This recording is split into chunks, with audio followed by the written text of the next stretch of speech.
不饶命！他们不就是看我打了你一巴掌吗？可是，他们就要因此失去自己的性命吗？这不公平啊！朕已经吩咐过所有人守候如瓶了，没想到还是传到了太皇太后的耳朵里去了。现在太皇太后已经下了懿旨，朕也不好公然对抗她的权威啊。太皇太后的权威，难道比那些人的性命还要重要吗？太皇太后要维护的是皇权的威严，这是紫禁城有很多规矩，不仅这里的大小奴才要遵守，连朕也必须得遵守。祸是我闯的，跟他们没有关系。之前打了你一巴掌，你打我吧，打我多少下都行。你别闹了，你以为这是小孩子过家家呀？现在做什么都来不及了，太皇太后不会放过你的。等她处理完你哥哥那些人，就会轮到你了。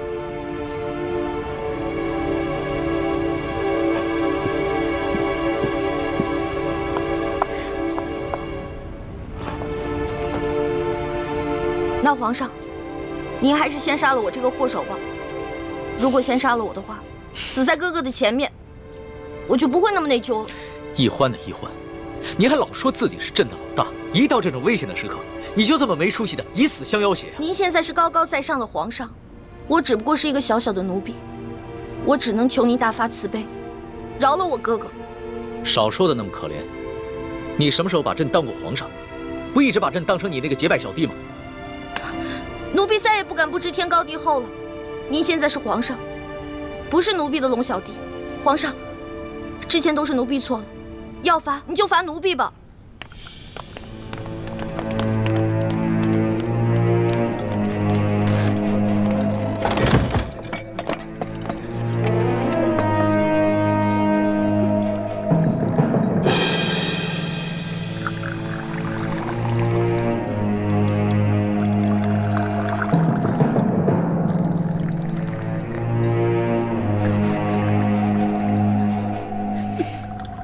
你先起来吧。我不起。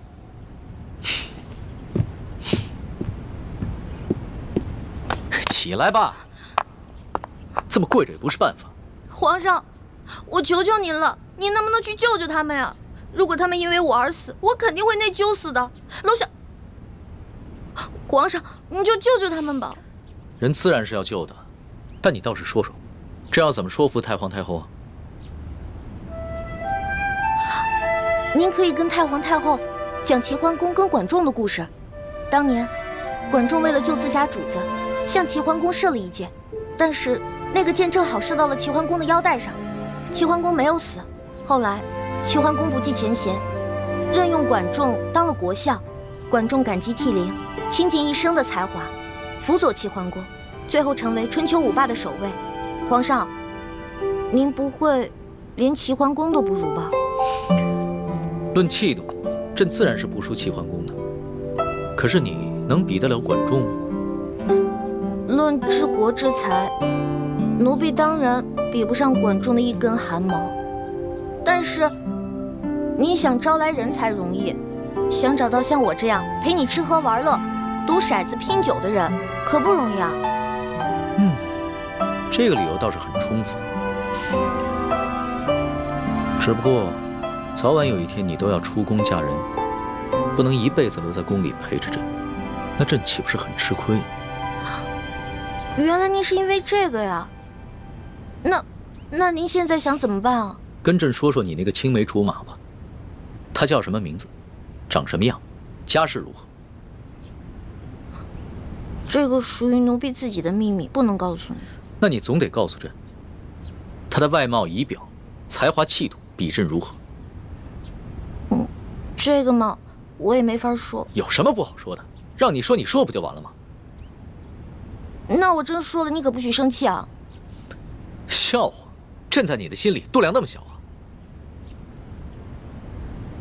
他确实没有皇上您高贵俊逸，但是他很温柔，对我特别好，人很老实，我说什么他就做什么，我可以把他吃得死死的，不像你。今天说这个你开心了，明天说那个又得罪你了。那你爱他吗？师傅，我头晕。师傅带你去休息啊。二师傅，玉环他是在装病，你千万别上了他的当。一会儿大家练完功，再罚你扎半个时辰马步。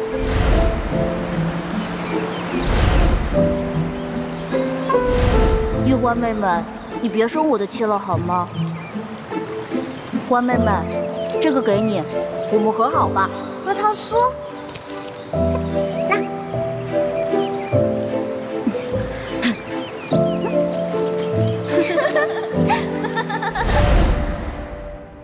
哎呀，皇上现在都什么时候了，您还说这些闲话？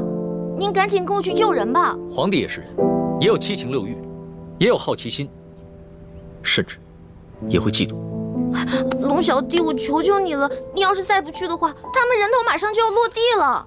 放心吧，这个宫里没那么容易见血，要灭口用的都是鸩酒。鸩酒？那您赶紧下旨吧。走，快去救他们！你先别着急，这太皇太后一下子从朕身边抓了10几个人，还需要等你过来求朕，朕才知道怎么做吗？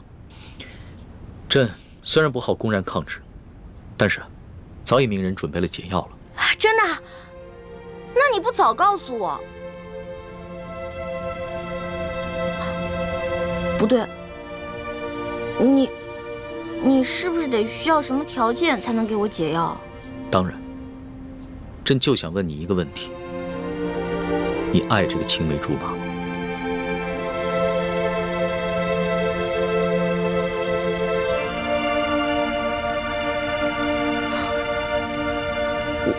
我不是不告诉你，说实话，我也不知道。我只知道，我们是青梅竹马，从小他就对我特别的好，以后我肯定是要嫁给他的。至于爱不爱，我自己心里也不清楚。哎呀，好了，我现在回答完了，你可以跟我去救人了吧？等一下，朕还有一个问题。你怎么那么多问题啊？你有话快说，有屁！皇上您问吧，您快点问。你爱朕吗？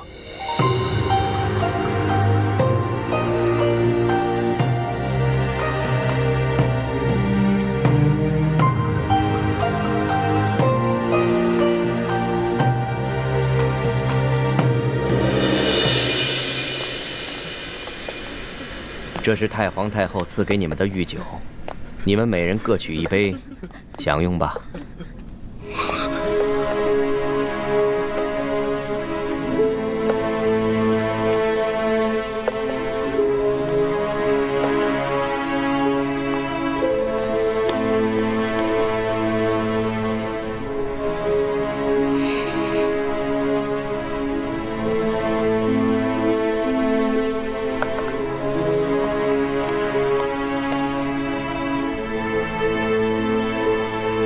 这酒有毒。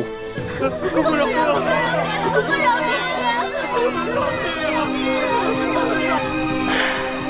咱家也没有办法。事到如今，我就让你们做个明白鬼吧。都怪你们的运气不好，看到了不该看的场面。李公公，我们什么都没看到，不明白你在说什么，还请您帮我们向太皇太后求个情，饶了我们大家吧。咱家没有这个面子，更没有这个胆子。这太皇太后的懿旨既然已经颁下来了，谁都救不了你们了。这毒酒，你们喝也得喝，不喝也得喝。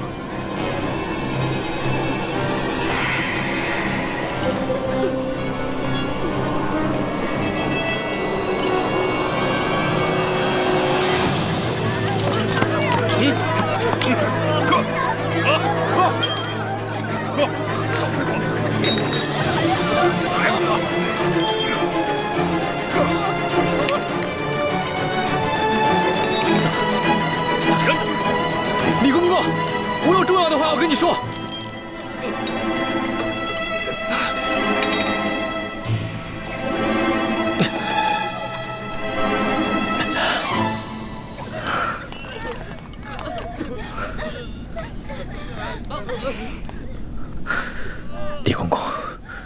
我知道你和我们一样，都服过大不完，都是鳌拜埋在宫里的棋子。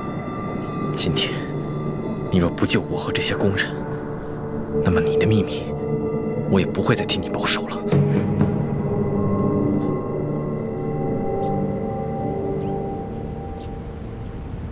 为什么不回答朕？我不知道怎么回答。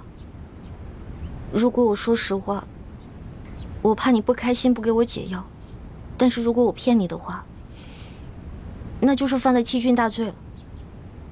你就照实了说，朕答应，不论如何，都会救你的哥哥和那些宫人。真的？天子之语，金口玉言。不爱。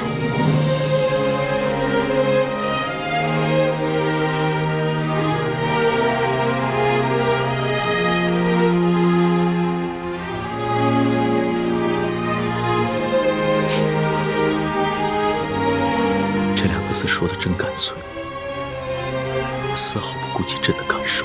我之前就跟你说过，皇上是这个天下最不值得女人爱的人。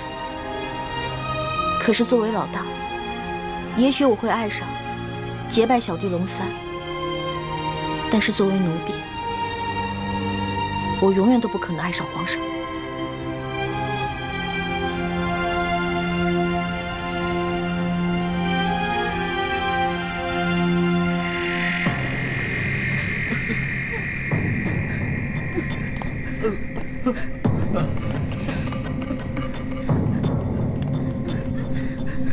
杀了他！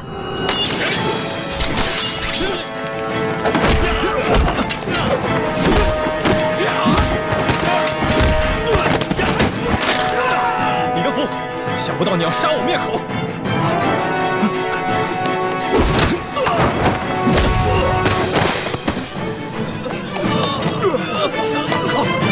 快追啊！站住！快！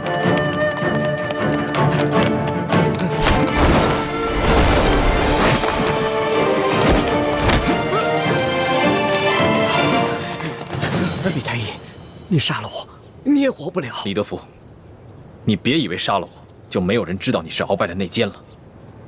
你别忘了，我还有我妹妹易欢，我若是死了，她绝对不会放过你。李太医，你我都是同乡又同姓，我本来是想照顾你的，可是太皇太后这懿旨一下来，我们这些做奴才的，除了照办还有别的办法吗？我救了皇上的性命，又助皇上擒拿鳌拜，立下大功，太皇太后怎么可能不分青红皂白，就要置我于死地？哎，都怪你那个妹妹呀！仗着皇上对她的宠爱，她就无法无天。我在这宫里都已经几十年了，我从来没有看见过哪个宫人敢打皇上的。易欢呢？现在怎么样了？我不知道，但我知道太皇太后不会放过她。李太医，你先把我放了，继续替我保守秘密，让我去向太皇太后求情，我尽量求情，你看怎么样？那些宫人呢？哎呦，这都什么时候了？咱们都泥菩萨过河，自身难保，哪还有闲心顾及他们呀？不行，我不能眼睁睁看着这么多无辜的人丧命。我要见皇上。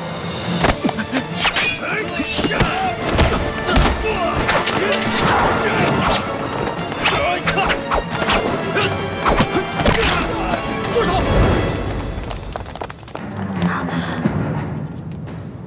皇上，微臣参见皇上。凭什么？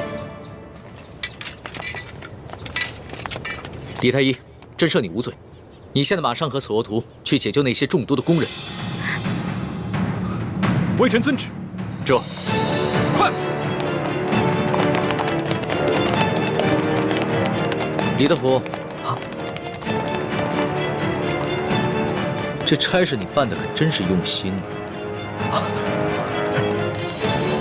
皇上恕罪。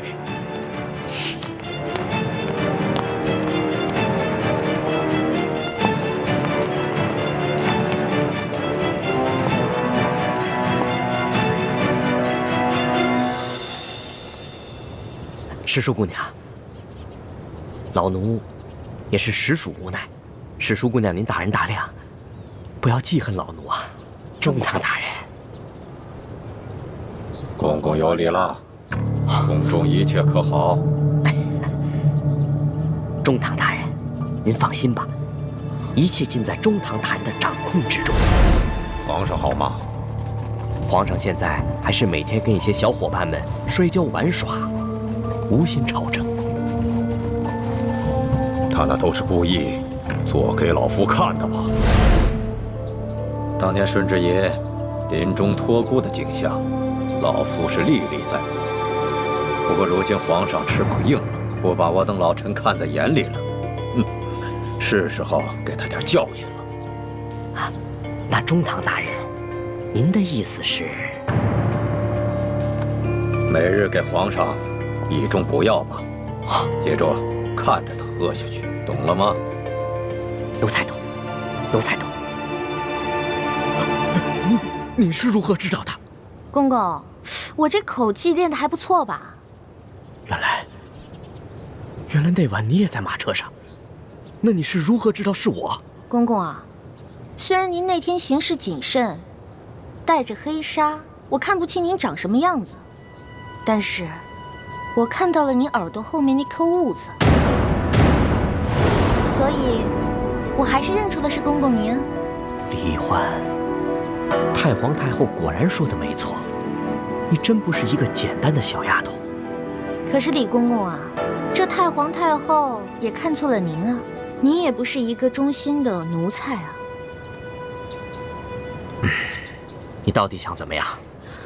李公公，您知道的，我这个人啊是不会害别人的，但是我最讨厌的就是那种害人的人。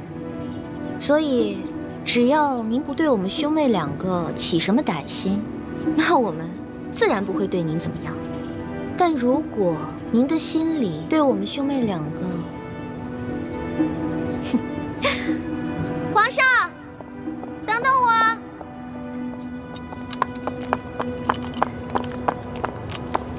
龙小弟，谢谢你啊。其实就算你不求我，我也要救那些宫人们。虽然这会让太皇太后特不高兴，但是朕已经擒下了鳌拜，真正亲政，朕必须坚持己见。不过这个李公公实在是太讨厌了，向太皇太后告密的人肯定是他。这个朕怎么会不知道呢？但是李德福10岁就进宫了，侍奉过3代君王。太皇太后对他十分宠信，打朕小的时候啊，就是由他把朕的一举一动汇报给太皇太后，这已经是惯例了。就算朕有不满，也无可奈何呀。没想到皇上也有这么多的无可奈何啊。当皇上无奈的事情多着呢。对了，大补丸的解药你搜到了吗？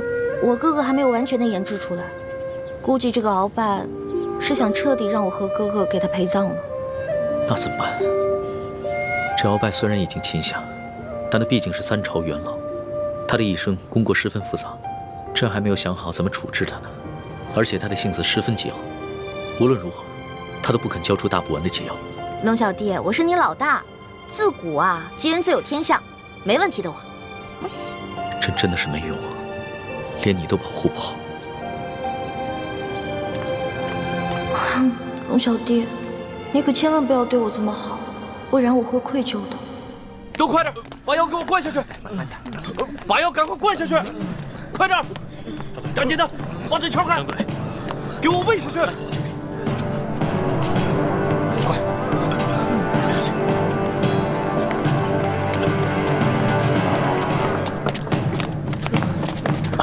皇上不必多礼，先救人吧。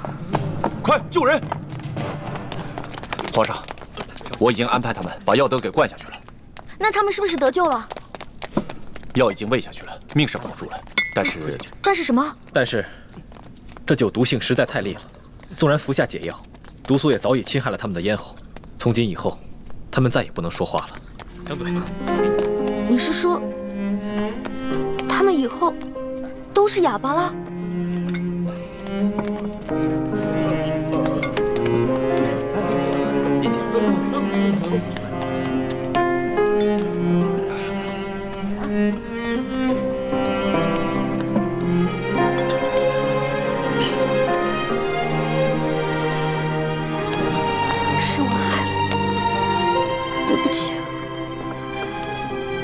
都是我害了你们。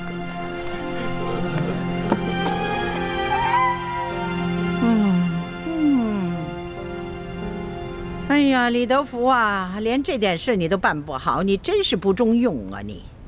太皇太后，您息怒。奴才跟纳赛正要把事情办好的时候，皇上跟李易欢突然来了。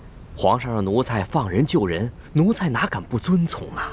哎呀，皇上是中了李易欢的毒了，中毒不浅呐。这样吧，你把这李易欢给我叫过来。谨遵太皇太后懿旨。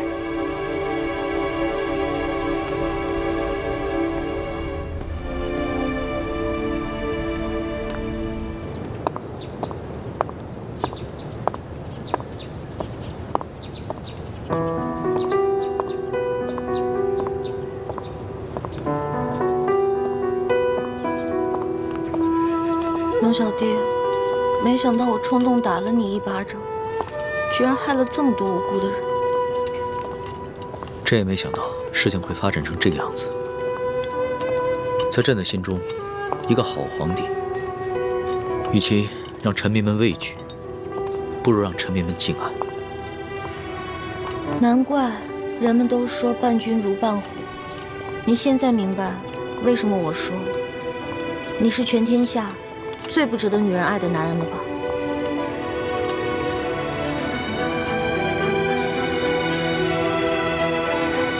易欢，朕知道这件事情在你心里一定留下了很深的阴影，你更不可能会爱上朕了。也许这皇宫确实不适合你，你应该出宫去嫁给你那个青梅竹马的未婚夫，可能会更幸福。